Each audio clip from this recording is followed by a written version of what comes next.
అసలు బ్లాకేజ్ ఎందుకు వస్తుంది అసలు హార్ట్లో?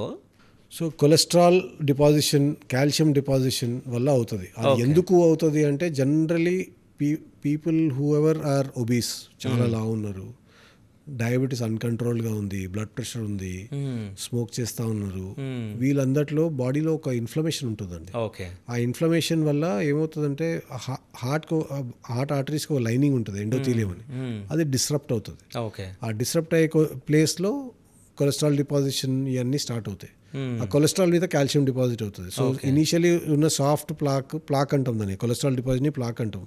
ఆ సాఫ్ట్ ప్లాక్ మీద మళ్ళీ కాల్షియం డిపాజిట్ అయ్యి ఇంకా గట్టిగా అవుతుంది, దాని మీద మళ్ళీ కొలెస్ట్రాల్ డిపాజిట్. సో లేయర్స్లో ఫామ్ అయ్యి ఇట్ స్లోలీ స్టార్ట్ 10%, 20%, 30% నుంచి మనకి 70% అయ్యే వరకు సిమ్టమ్స్ ఏం రావు. ఆ పెయిన్ రావడం, ఆయాసం రావడం ఇవన్నీ రావు, ఎందుకంటే అంతవరకు బాడీ కాంపన్సేట్ అవుతుంది.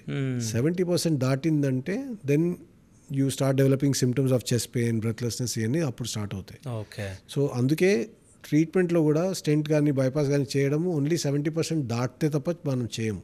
ఓకే. సో ఇంకో విషయం, బ్లాకేజ్ అయినప్పుడు మనం మెడిసిన్ త్రూ అది కరిగించలేమా బ్లాకేజ్? లెస్ దెన్ 70% ఉన్నప్పుడు మనము కొలెస్ట్రాల్ మెడిసిన్స్ ఇచ్చి మన లైఫ్ స్టైల్ మార్చుకుంటే జనరలీ ఒక 10-20% తగ్గొచ్చు.